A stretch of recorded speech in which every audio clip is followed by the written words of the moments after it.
Gatito Fernandes, John ou Rossi? Quem seria o nome ideal para o gol do Tricolor em 2023? Traga informações sobre esses três goleiros, atualizo nossa equipe para o duelo contra o Palmeiras e muito mais. Eu sou o Léo Lemos, quer ficar bem informado? Fique aqui comigo, que vou te falar tudo sobre o dia a dia do nosso Tricolor.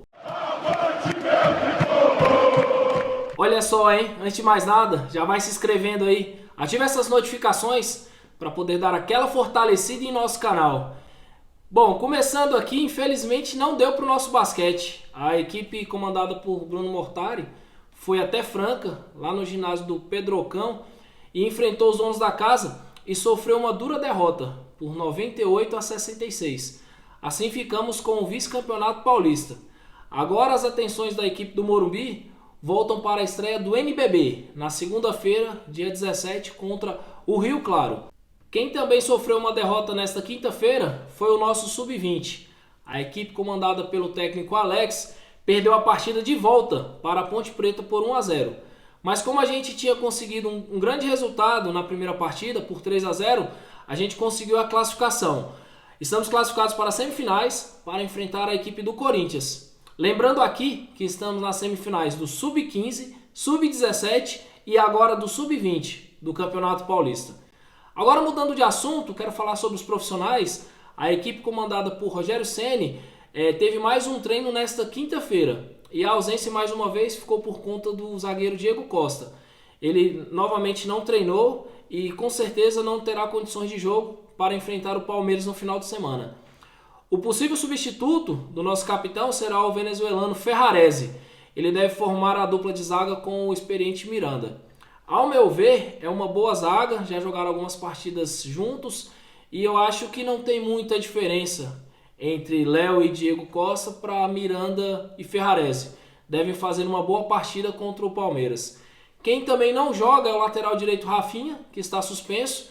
Ele deve ser substituído por Igor Vinícius. Assim, o São Paulo deve ir a campo contra o Palmeiras com uma equipe bem parecida com o que jogou no final de semana, somente com essas alterações na defesa. Devemos ir a campo com Felipe Alves no gol, Igor Vinícius, Miranda, Ferrarese e Reinaldo. No meio-campo, Pablo Maia, Rodrigo Nestor, Alisson e Patrick. E na frente, Caleri e Luciano.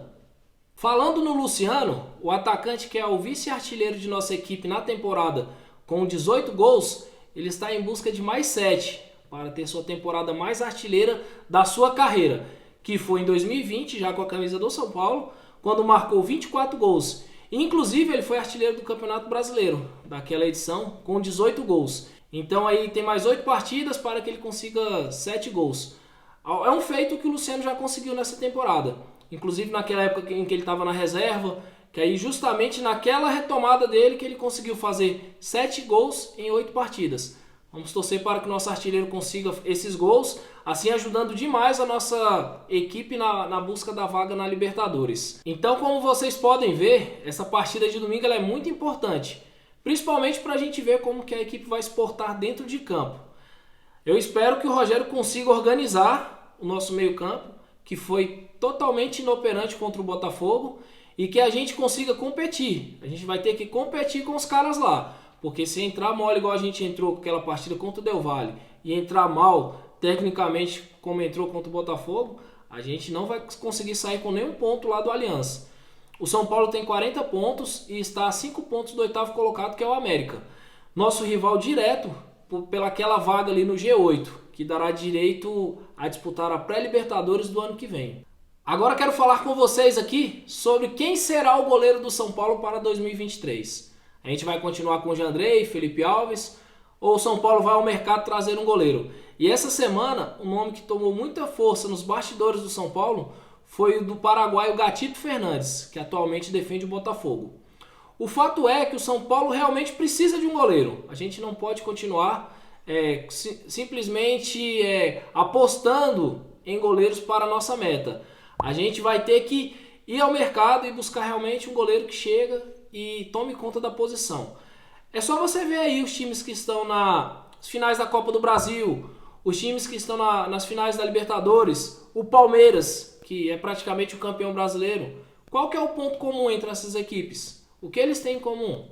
Todos eles têm um grande goleiro. Você pode pegar aí essas 4 equipes aí, todos têm um bom goleiro. E o São Paulo realmente tem que ir ao mercado em busca desse cara. E não adianta mais fazer aposta, porque a gente está fazendo aposta, a gente está buscando jogadores baratos, oportunidades de mercado, e eles não estão resolvendo. Tem que buscar alguém que chegue e tome conta dessa posição. Eu acho o Gatito muito bom goleiro, perto dos nossos então, ele é praticamente um Manuel Neuer. Mas eu vejo 3 pontos aí que podem dificultar bastante essa negociação.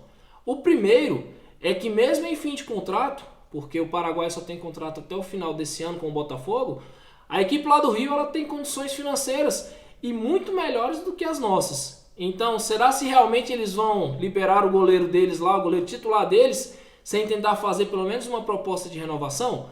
Então, esse é o primeiro ponto que eu acho que já vai dificultar. O segundo é que ele passou nos últimos 2 anos aí sérios problemas de lesões, lesões de joelho, lesões na mão. Então, é uma coisa que tem que pensar bem, é um ponto que tem que se destacar, porque a gente não pode errar nessa escolha. E o terceiro, e que eu acho que é o mais importante, será se o Rogério ele aprova esse nome? Porque, como vocês sabem, o Gatito ele não tem essa habilidade de jogar com os pés. E eu me lembro que em 2017, assim que o Rogério chegou para treinar o São Paulo pela primeira vez, a gente tinha 2 opções em pauta de goleiros. Era o Gatito, que até então ele defendia o Figueirense, tinha feito um brilhante campeonato pela equipe lá de Santa Catarina, e o Sidão, que estava no Botafogo, também tinha feito um bom campeonato pelo Botafogo, e então o Rogério ele escolheu pelo Sidão justamente por ter essa característica, né, de construção com os pés, saber sair jogando. Então a gente tem que ver se realmente o Gatito Fernandes ele se encaixa no padrão de jogo do Rogério. A questão de idade do Gatito, para mim, nem é um grande problema. A gente já viu, o Gatito tem 34 anos, a gente já viu goleiros com idades muito mais avançadas. O próprio Rogério mesmo jogou no São Paulo com 38, 39, 40 anos em alto nível. Então acho que a questão de idade não é um empecilho, mas eu acho, na minha opinião, eu acho que não será o nome do Gatito que vai vir para o São Paulo em 2023. Eu apostaria em um goleiro mais jovem. A gente tem o exemplo do John, o goleiro do Santos lá, que já comunicou à diretoria que pretende ser negociado. E antes que alguém fale aqui, mas o John é reserva lá no Santos. Só que tem um detalhe, o John era titular. Ele era titular do Santos ano passado, até que ele teve aquela lesão no joelho. E aí depois que ele perdeu a posição pro João Paulo. Quando ele voltou, o João Paulo estava numa grande fase. Então por aí você tira, né? Se ele conseguia deixar o excelente goleiro João Paulo na reserva, então realmente o John ele é um grande goleiro. Para mim seria uma contratação muito mais acertada. Outro nome que nossa diretoria também poderia dar uma olhada, dar uma buscada, seria no argentino Rossi, o goleiro lá do Boca Juniors. Ele está em fim de contrato e com certeza seria um nome também que ficaria dentro do nosso orçamento, porque só pegar pela questão de valorização de moedas entre Brasil e Argentina, então a questão financeira não seria um empecilho e ele com certeza chegaria para tomar conta da posição. Bom galera, então é isso. Deixa aqui nos comentários quem vocês gostariam de ver no Gol do Tricolor para o ano que vem. Já vai deixando seu like, se inscreva no canal, compartilhe o vídeo e ative as notificações para receber todo dia as notícias do Clube da Fé. Avante, meu tricolor!